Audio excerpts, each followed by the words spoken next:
Now I want you to turn to the book of Lamentations. Here is the Gethsemane of Jeremiah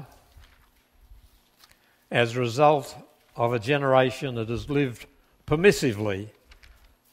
And Lamentations is a mirror of what Gethsemane was to Christ and Calvary. As mentioned earlier, it's a cloudburst of griefs. It's a sea of sobs. It's a river of tears. Let's notice some of the verses in the first chapter. This is an elegy in a graveyard, a requiem. How deserted lies the city, once so full of people. How like a widow is she, who once was great among the nations. She who was queen among the provinces has now become a slave. Bitterly she weeps at night. Tears are upon her cheeks among all her lovers. There's none to comfort her. All her friends have betrayed her. They've become her enemies. After affliction and harsh labour, Judah's gone into exile. She dwells among the nations. She finds no resting place. All who pursue her have overtaken her in the midst of her distress.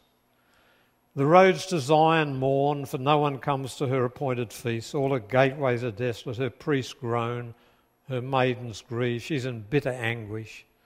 Her foes have become her masters. Now, what you can't tell in the English translation is this whole book's an acrostic.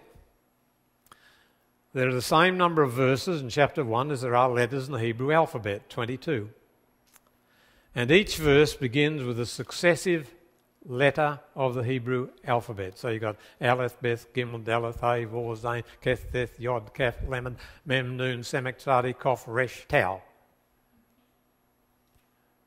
Every verse begins with a successive letter of the Hebrew alphabet so the people could memorize it, so that having absorbed what's the inevitable result of a permissive lifestyle that ignores God, that ignores the law of God, they might never have to repeat it.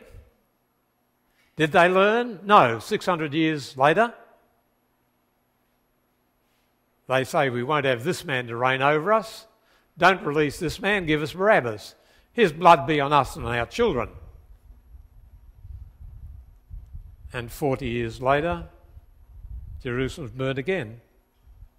And the temple for the last time becomes ashes. They never learnt.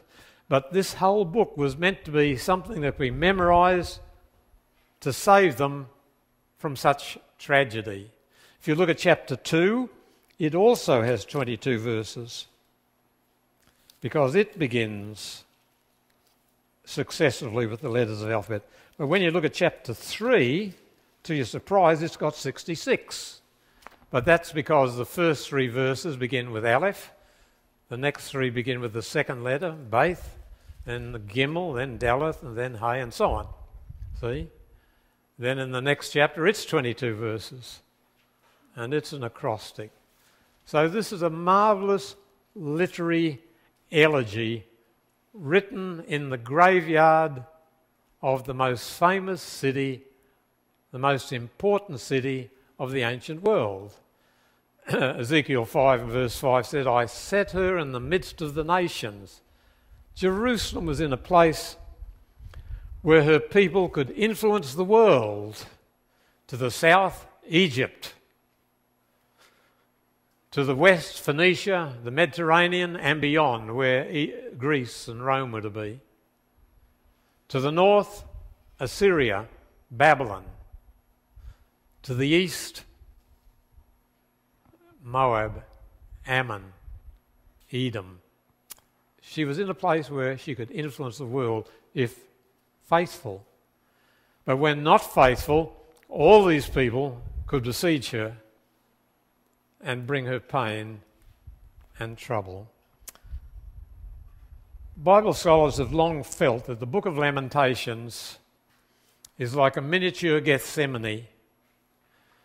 that Christ would have read it often and seen mirrored here not just what was going to happen to Jerusalem in 40 years' time after the cross, but what would happen to him. Would you look with me at a few verses in particular? Look at verse 12.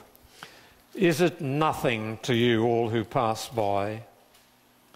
Look around and see. Is any suffering like my suffering? Is it nothing?